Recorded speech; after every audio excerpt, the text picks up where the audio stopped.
இவ்வாறு பேசிய பின் இயேசு வானத்தை அண்ணாந்து பார்த்து வேண்டியது,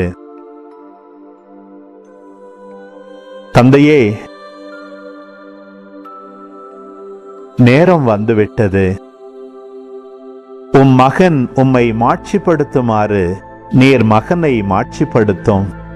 ஏனெனில் நீர் அவரிடம் ஒப்படைத்தவர்கள் அனைவருக்கும் அவர் நிலை வாழ்வை அருளுமாறு மனிதர் அனைவர் மீதும் அவருக்கு அதிகாரம் அளித்துள்ளீர். உண்மையான ஒரே கடவுளாகிய உம்மையும் நீர் அனுப்பிய இயேசு கிறிஸ்துவையும் அறிவதே நிலை வாழ்வு.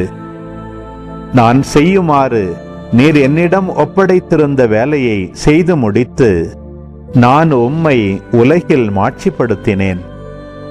தந்தையே, உலகம் தோன்றும் முன்பே நீர் என்னை மாட்சிப்படுத்தியுள்ளீர். இப்போது உம் திருமுன் அதே மாட்சியை எனக்கு தந்தருளும்.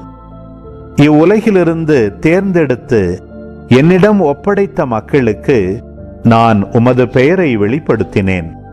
உமக்கு உரியவர்களாயிருந்த அவர்களை நீர் என்னிடம் ஒப்படைத்தீர்.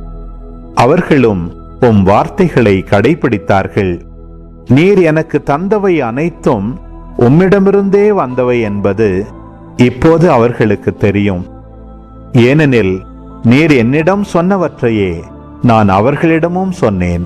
அவர்களும் அதை ஏற்றுக்கொண்டு நான் உம்மிடமிருந்து வந்தேன் என்பதை உண்மையில் அறிந்து கொண்டார்கள். நீரே என்னை அனுப்பினீர் என்பதையும் நம்பினார்கள். அவர்களுக்காக நான் வேண்டுகிறேன், உலகிற்காக அல்ல, மாறாக நீர் என்னிடம் ஒப்படைத்தவர்களுக்காகவே வேண்டுகிறேன்.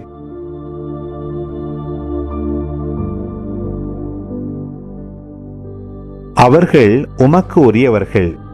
என்னுடையதெல்லாம் உம்முடையதே, உம்முடையதும் என்னுடையதே. அவர்கள் வழியாய் நான் மாட்சி பெற்றிருக்கிறேன்.